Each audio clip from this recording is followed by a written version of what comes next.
ফাইনালেও জান লাগাই দিবে। Father is father. মেসি হলে এই টুর্নামেন্টে সবার ফাদার। গোলগুলো তো ফিফা এসে করে দেয়নি। হারার আগে কখনোই হারেন। আর্জেন্টিনা জিতলেই সমস্যা। এই দল এত জিতবে কেন ভাই? উইথ রোনালদো কোনোদিন বিশ্বকাপে কিছু করতে পারবে আর কোনোদিন এই ডিবেট উঠবেন। তা রোনালদো ফ্যানরা জোর করে উঠাইতে পারবে। শুরু থেকে নেইমার জুনিয়র স্টার্ট করলে ব্রাজিলকে এই ম্যাচটা হারা লাগতো না। একটা ফুটবলার আর কত পেইন সহ্য করবে? সুপারস্টার ওরা, এটা তো নেইমার দিতে পারে। আমার বাজি আর্জেন্টিনার পক্ষে। দর্শক, স্বাগত জানাচ্ছি বিশ্বকাপ উপলক্ষে নিউজ 24 এর বিশেষ আয়োজন চ্যাম্পিয়ন্স জার্নিতে। আপনাদের সাথে রয়েছি আমি আশিক সারোয়ার। আমার সাথে রয়েছেন এমন একজন যিনি মেসিকে ভালোবাসেন, যিনি ফুটবলকে ভালোবাসেন। আমার বিশ্বাস গোটা বিশ্বকাপ জুড়ে তার ভয়েসটা আপনারা শুনতে ভালোবেসেছেন। আমার সাথে রয়েছেন হাবিবুর রহমান। ভাই কেমন আছেন? এই তো ভালো আছি। বিশ্বকাপটা কেমন যাচ্ছে?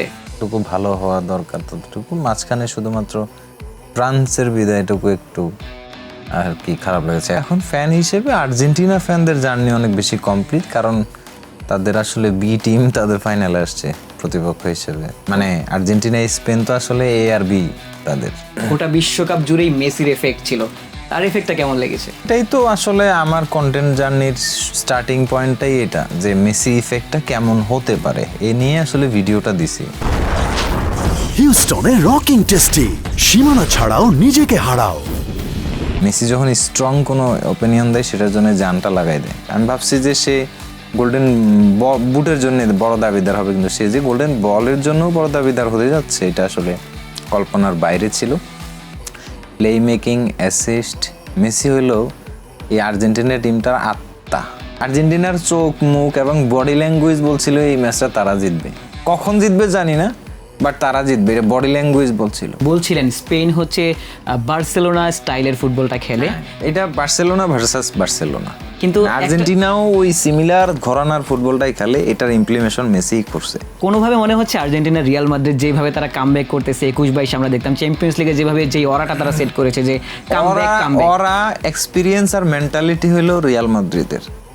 এই জিনিসটা আপনি খুব ভালো একটা পয়েন্ট বলছেন।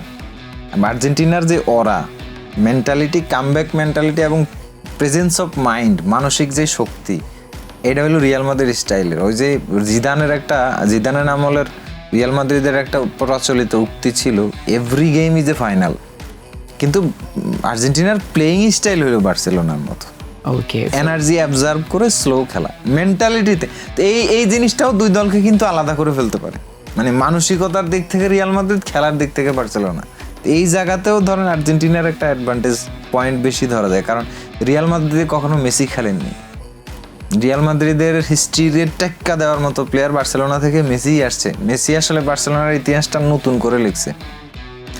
ওই যে মানুষ বলে new Barcelona versus Barcelona himself, আসলে এটা একটা সত্যি কথা। He is the Barcelona. Messi 39 বছর বয়সেও যেভাবে ডমিনেন্ট, 39 বছরের পারফরমেন্স দেখে ওই হ্যারিকেনকে কোন রিপোর্টার জানি বলছিল আপনি কি অপশন নেবেন, তখন হ্যারিকেন বলছে হেল নো, মেসি যদি এই বয়সে খেলতে পারে আমি কেন খেলবো না। মানে এই যে একটা জিনিস চলে আসছে যে না, আমি যতক্ষণ পর্যন্ত ফুটবল আমাকে না ছাড়ে আমি ফুটবল ছাড়বো না, এবং শরীর এবং ফিজিককে সেই অনুযায়ী রেডি রাখবো। মেসি 1 বছর ধরে মানে নিজে ট্রেনিং করতেছে শুধুমাত্র ফিজিক্যাল ফিটনেসের জন্য, যাতে আমি ফিজিক্যালি ফিট, খেলা তো আর বলবে না, ফিজিক্যাল ফিটনেসের জন্য 1 বছর ধরে নিজের তৈরি করছে। এই ব্যাপারে ইন্টারভিউ দিছে। তার মানে সে 1 বছর আগে থেকে না, কাতারের পর থেকে প্ল্যান করা শুরু করছে সে আরেকটা খেলবে। এই কারণে আমেরিকায় গেছে, 1 বছর ধরে ট্রেনিংয়ে না করছে, কিন্তু ওয়ার্ম আপটা সে 4 বছর ধরে করছে। এই ফাইনালটা ওর ওই জার্নি পার্ট ছিল। এবং এই যে রিও ফার্ডিনান্ড 2-3 দিন আগে ইন্টারভিউ দিচ্ছে যে মেসি যদি নেক্সট ওয়ার্ল্ড কাপের নাম্বার 8 হিসেবে মিডফিল্ড খেলে তাহলে বিশ্বকাপের সেরা মিডফিল্ডার হতে পারে। আসলে পসিবল। মানে মেসি ইজ মেসি। এখন যদি সে 28-এর কোপা খেলে ফেলে তাহলে 30-এর ওয়ার্ল্ড কাপ খেলতে সমস্যা কি? এটাই মেসি ভক্তরা কি আরো কিছুদিন দেখতে থাকে। ক্রিস্টিয়ানো রোমেরো বলছে আমরা যদি এটা জিতি তোমাকে আমাদের সাথে থাকা লাগবে। তার মানে ওরা হচ্ছে মেসিকে এটা দিয়ে এরপরে আরো আটকে রাখতে চায়। প্রফেশন বলছিলেন আলাদা, তবুও এই বিশ্বকাপে অন্তত দর্শকরা আপনাকে সাদরে এটা হয়তো আমাকে মানুষ মনে রাখবে অন্তত একটা বিশ্বকাপের জন্য হলো। মানে আমি যে বিশ্বকাপটা এনজয় করছি একা একা করিনি, সবাইকে সাথে নিয়ে করছি, সেটা আর্জেন্টিনা ফ্যানদের জন্য স্পেশাল ছিল। ব্রাজিলের জন্য ভালো হইতে পারতো, অ্যাটলিস্ট সেমিফাইনাল পর্যন্ত। ব্রাজিলের উইকনেসগুলোই ব্রাজিলকে এক্সপ্লয়েট করেছে, এবং আমিও প্রেডিকশনটা দিয়েছিলাম, ওইটা আসলে জেনে বুঝিয়ে দিয়েছিলাম নরওয়ের সাথে যেটা। এবং I was so confident about that, কারণ ব্রাজিল যে আসলে মানে কিছু কিছু ব্যাপারের যে ল্যাকিংসগুলো আমি বিশেষ করে মিডফিল্ড এবং সিঙ্ক্রোনাইজেশন এই ব্যাপারগুলো, কিন্তু এই ব্রাজিল চালায় গেলে বা এই সেট আপটা যদি কন্টিনিউ হয়, 30-এর ব্রাজিল হচ্ছে গিয়ে মেসি যদি 30 না খেলে, তাহলে 30-এর ব্রাজিল আর্জেন্টিনার চেয়ে পাওয়ারফুল কান্ট্রি হয় সামনে। দারুণ একটা কমপ্লিমেন্ট, ব্রাজিল ভক্তরা নিশ্চিতভাবে পছন্দ করবেন। আরও একটা বিষয় অ্যাড করতে চাই, যখন আপনি বলছেন যে 30-এর বিশ্বকাপে মেসিকে হয়তোবা দেখতে চাইছে সবাই, খেলতেও পারে, আপনি হয়তো সম্ভাবনা মেসি বলছেন যদি খেলে তাহলে আবার আর্জেন্টিনাই ফেভারিট। এখনো আসলে মেসির 30 বিশ্বকাপ খেলা পসিবল, কিন্তু অন্যদিকে নেইমার তিনি আসলে অবসর নিয়েছেন। ফিটনেস বা এই রোনালদো যে ব্যথা নিয়ে আর কতকাল, নেইমারের তো ব্যথা নিয়ে খেলতে হচ্ছে, মানে 2-3 ম্যাচ পর পরই মেটাটার্সাল ভেঙে যায়, বা আসলে এগুলা একটা ফুটবলার আর কত পেইন সহ্য করবে। কিন্তু এই বিশ্বকাপে তো আসলে তিনি ফিট ছিলেন শেষ ম্যাচগুলো। হ্যাঁ, এটা তাকে হয়েছে কিনা অবিচার বলতে তার সাথে টিম কানেক্ট করানো হয় নাই। আমার কাছেও একটা মানে স্ট্রঙ্গার ফিলিং ছিল যে ব্রাজিল নরওয়ে ম্যাচের শুরু থেকে নেইমার জুনিয়র স্টার্ট করলে ব্রাজিলকে এই ম্যাচটা হারা লাগতো না। ওই পেনাল্টিটা তার অন্য কারো মারার কথা না, নেইমার মাঠে থাকলে, এবং ওইটা তো গোলই হয়। তো 8 মিনিটে আগায় গেলে আসলে নরওয়ে এই খেলায় কিভাবে ব্যাক করতো, সুপারস্টার ওরা, এটা তো নেইমার দিতে পারে। আরও একজন সুপারস্টার রয়েছেন মেসির সাথে সারা জীবন যার কম্পেয়ার হয়েছে, ক্রিস্টিয়ানো রোনালদো। তাকে নিয়ে কি বলবেন, বিশ্বকাপে তাকে কেমন দেখলেন? বিশ্বকাপে আসলে দেখেন পর্তুগালের মানে এইবারের বিশ্বকাপেও মানে গোল স্কোরিং থ্রেটের মধ্যে সবচেয়ে বেশি বড় গোল স্কোরিং থ্রেট ছিল ক্রিস্টিয়ানো রোনালদো। তো রোনালদোকে নিয়ে বিশ্বকাপ খেলতে আসছেন, স্ট্রাইকার আপনাদের রোনালদো, তাহলে রোনালদোকে সাপ্লাই দিতে আপনাদের ইগো সমস্যা কিসের? মানে এটা একটা বাজে ক্যাম্পেইন ছিল পর্তুগালের। আসলে যতগুলো ক্যাম্পেইন ছিল রোনালদো সহ মানে রিসেন্ট ইয়ারগুলোতে, এটা ছিল সবচেয়ে মানে ইগো ক্ল্যাশের সবচেয়ে বাজে বিশ্বকাপ। তারা ক্রস করছিল না, বল সাপ্লাই দিচ্ছিল না, পাস করছিল না, মিডফিল্ডে খেলা স্লো রেখে রিদম নষ্ট করছিল। মানে আমার কাছে একটা পর্যায়ে পর্তুগাল ফ্যানদেরও মনে হইতে পারে এরা মনে হয় ইচ্ছা করে হাঁটতে চেয়েছিল। এইরকম ব্রুনো ফার্নান্দেজের অ্যাকশনগুলো এবং খেলা শেষে রোনালদোর টিমমেট সবাইকে আনফলো করা, এই ব্যাপারগুলো দ্বারা মনে হয় যে এইরকম মাইন্ডসেট নিয়ে তো ভাই বিশ্বকাপ জেতা যায় না। 2022 বিশ্বকাপে আমরা দেখছিলাম যে অনেকেই বলছিলেন, বিশেষ করে আর্জেন্টাইন ভক্তরা বলছিলেন গড ডিবেটটা সেটেলড। এই বিশ্বকাপে মেসি যেভাবে পারফর্ম করেছেন আর কোনোদিন এই ডিবেট উঠবে না। মানে মেসি রোনালদোর যে ডিবেটটা, এটা রোনালদো ফ্যানরা জোর করে উঠাইতে পারবে না। কি দিয়ে উঠাবে? ধরেন একটা প্লেয়ার, আমার প্লেয়ারও 3 বিশ্বকাপ খেলছে, তোমার প্লেয়ারও 3 বিশ্বকাপ খেলছে। অ্যাকচুয়ালি বলি, মানে কারো কষ্ট লাগলে আসলে কি বলবো, 6 বিশ্বকাপ, হ্যাঁ মানে 6টা বিশ্বকাপ খেলছে, এও 6টা বিশ্বকাপ, এর মধ্যে 3টা বিশ্বকাপের নিয়ারলি 3টা বিশ্বকাপের গোল্ডেন বল চলে যাচ্ছে মেসির কাছে, মানে টুর্নামেন্ট সেরা। ইন্টারন্যাশনাল ট্রফি আরও যেগুলো মেসি জিতছে সবগুলার এমভিপি হয়েছে মেসি, শুধু একটা কোপা আমেরিকা মানে 24-এর কোপা আমেরিকা ছাড়া, আর বাকি সব টুর্নামেন্টের এমভিপি হয়েছে মেসি। এবং এই ওয়ার্ল্ড কাপ ফাইনাল 14 যেটা আসছে ওটারও টুর্নামেন্ট এমভিপি, মানে টুর্নামেন্ট সেরা প্লেয়ার। পর্তুগাল ইউরোও জিতছে, নেশনস লিগসও জিতছে। নেশনস লিগ তো যদিও অনেক ছোটো ট্রফি, মানে ফ্রেন্ডলিরে জাস্ট একটা ফরম্যাট দেওয়া হয়েছে আর কি।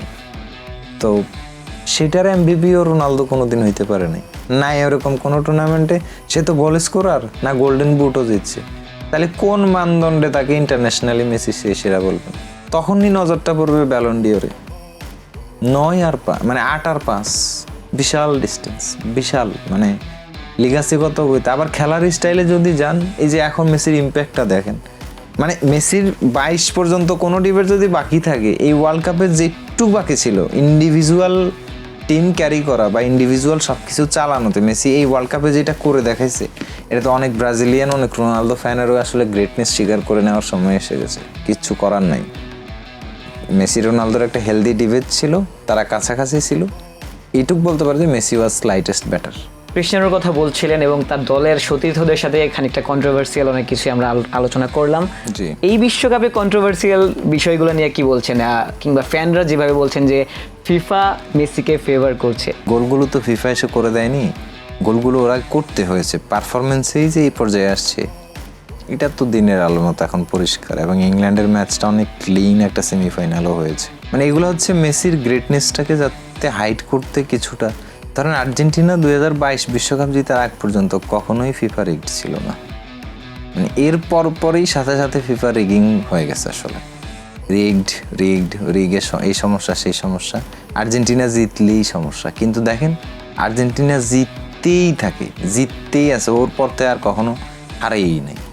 মানে এরকম একটা ব্যাপার আর কি। জিততে আসতে একটা দল যখন চ্যাম্পিয়ন্স মেন্টালিটি নিয়ে খেলে, যখন চ্যাম্পিয়ন থাকে তারা তখন শুধু জিততেই থাকে। আর এই তখন হচ্ছে বাকিদের হচ্ছে এই দল এত জিতবে কেন ভাই, কোনো একটা প্রবলেম আছে। ওই কোনো একটা প্রবলেম খুঁজতে চাওয়াটার মানসিকতাই হচ্ছে আমাদের অনুসন্ধানী মানসিকতা, মাইন্ড। এটা থেকে ধরেন ফিফার এই কিছু কিছু শব্দ মিথ্যে বারবার আপনার সামনে উচ্চারণ করতে করতে আপনার কাছে একটা পর্যায়ে এটাকে সত্য লাগা শুরু হয়ে যাবে। সো মেসিও দিন বলেছিল কেউ আমাদের কোনো কিছু ফ্রিতে এমনিতে দিয়ে দেয় না, এটা আমরা অর্জন করেছি, মানে এই রিগিং বিষয়ে যেটা বলার আর কি। সো মানুষজনের কথা চলতে থাকবে, খেলার সৌন্দর্য খেলার মাঠেই থাকবে। ধরেন ফ্রান্স বলে না যে আমাদের সাথে রিগিং করা হয়েছে, হয়তো আগামীকালকে স্পেনও বলবে না যে আমাদের সাথে রিগিং করা হয়েছে, বা আর্জেন্টিনা হেরে গেলে তারাও বলবে না যে আমাদের সাথে রিগিং করা হয়েছে। মানে খেলেই তারা এই পর্যায় পর্যন্ত আসছে। মার্টিনেজকে নিয়ে আপনার প্রেডিকশন কি? ফাইনালেও জান লাগাই দিবে, কারণ ফাইনাল পর্যন্ত যখন আসছে ও হয়তো এরকম বলবে যে আমার মাইরে ফেললে তারপরে জালে যাবে, এরকম আর কি একটা মেন্টালিটি নিয়ে নিতে পারে। এই টাইপের ও আসলে খ্যাপাটি কি পারে, ওই কথা বলে লাভ নেই। লাউতারো মার্টিনেজ যার সাথে হিগুয়েনের অনেক বেশি তুলনা হতো, দুইটা Lautaro Martinez always super sub হিসেবে স্পেশাল, খেলায় গতি নিয়ে আসে, স্ট্রেংথ নিয়ে আসে, এটা আমি সারা জীবন বলে আসছি, কিন্তু স্টার্টার হিসেবে এফেক্টিভ না। আর্জেন্টিনাতে যখনই আসলে সে সাব বেঞ্চ থেকে এসছে তখনই তার খেলায় ইম্প্যাক্ট আছে, এবং তখনই সে আসলে অনেক বেশি থ্রেট ক্যারি করে। তখন প্রতিপক্ষ টায়ার্ড থাকে, যেখানে তার ফিজিক্যালিটিটাও কাজে আসে, ফ্রেশ স্পিডটাও কাজে আসে। সো এই জায়গাটায় আসলে সে সুপার সাব হিসেবেই লাকি অনেক। কোপা আমেরিকা সে সুপার সাব থেকে এসে গোল্ডেন বল বুট জিতে গেছে। তো এইবার ওয়ার্ল্ড কাপেও তার ম্যাক্স গোলগুলো আসলে ওই সিচুয়েশনগুলো, ডাইং মোমেন্টগুলোতে আসলে সে এইভাবে এবং কোয়ার্টার ফাইনাল সেমিফাইনালের মঞ্চে গোল করা এবং সেটা স্বপ্নেও দেখা। এবং বার্সেলোনার সাথে তার প্রচুর গোল আছে, মানে যতবার দেখা মনে হয় প্রতিবারে গোল পাইছে।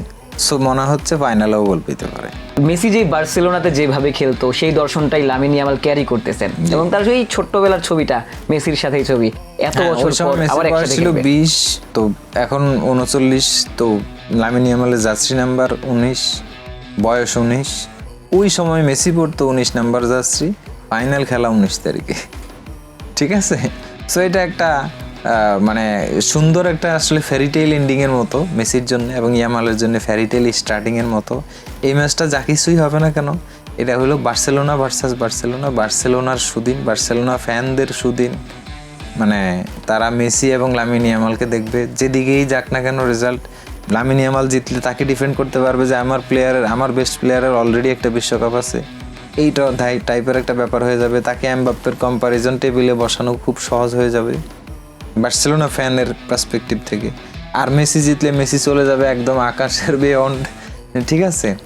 তো মানে যা কিছুই হোক না কেন, এই ম্যাচের রেজাল্ট বার্সেলোনা ফ্যানদের এবং আর্জেন্টিনা ফ্যানদের, মানে আর্জেন্টিনা ফ্যান যারা, তারাই মূলত বার্সেলোনা ফ্যান, তো তাদের ফেভারেই আসতেছে আসলে। সো এটা একটা নস্টালজিয়ার বিশ্বকাপ ওদের জন্যে।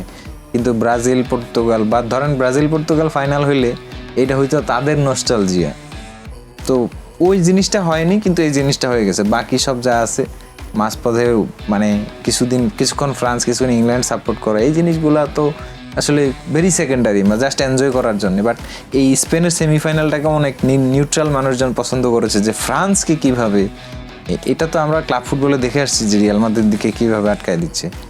সো এটা আসলে মানে এটাতে অবাক হওয়ার কিছু না, কিন্তু গোটা দুনিয়ায় যারা রেগুলার ফুটবল দেখে না তারা অবাক হয়েছে যে ফ্রান্সকে আসলে এভাবে আটকানো যায়।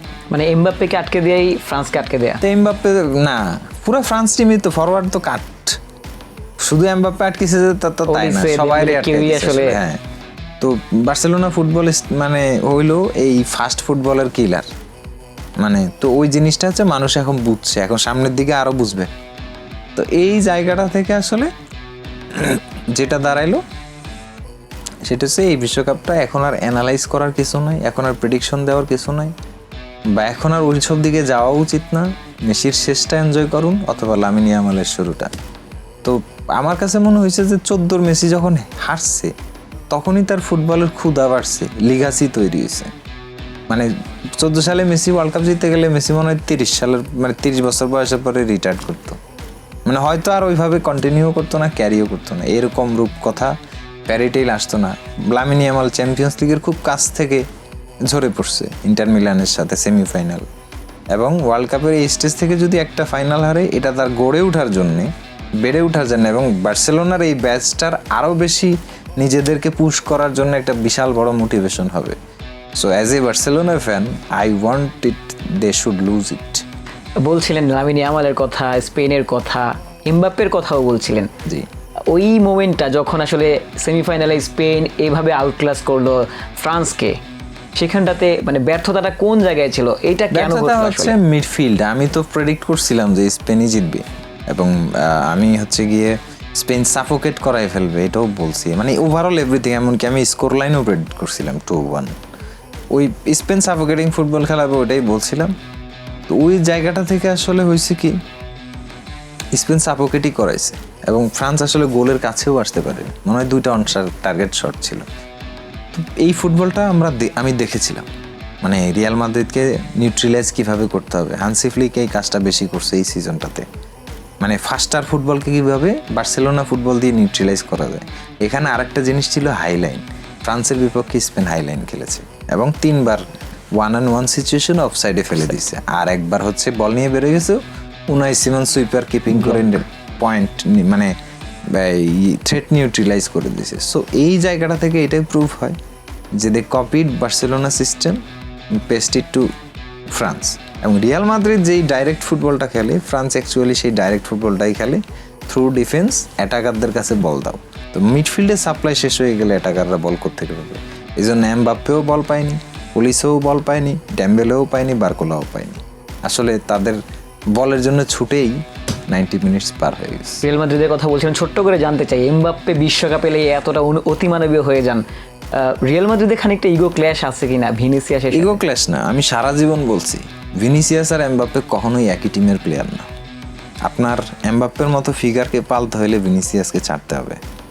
এমবাপ্পে নিঃসন্দেহে ভিনিসিয়াসের চেয়ে কয়েক গুণের বড় ফিগার, এবং এমবাপ্পে হয়তো আনলাকি যে এই কারণে এখনো ব্যালন ডিওর জিতে না, কিন্তু পারফরমেন্স ওয়াইজ আপনি এমবাপ্পের কোন দিক দিয়ে আসলে পিছায় রাখতে পারবেন?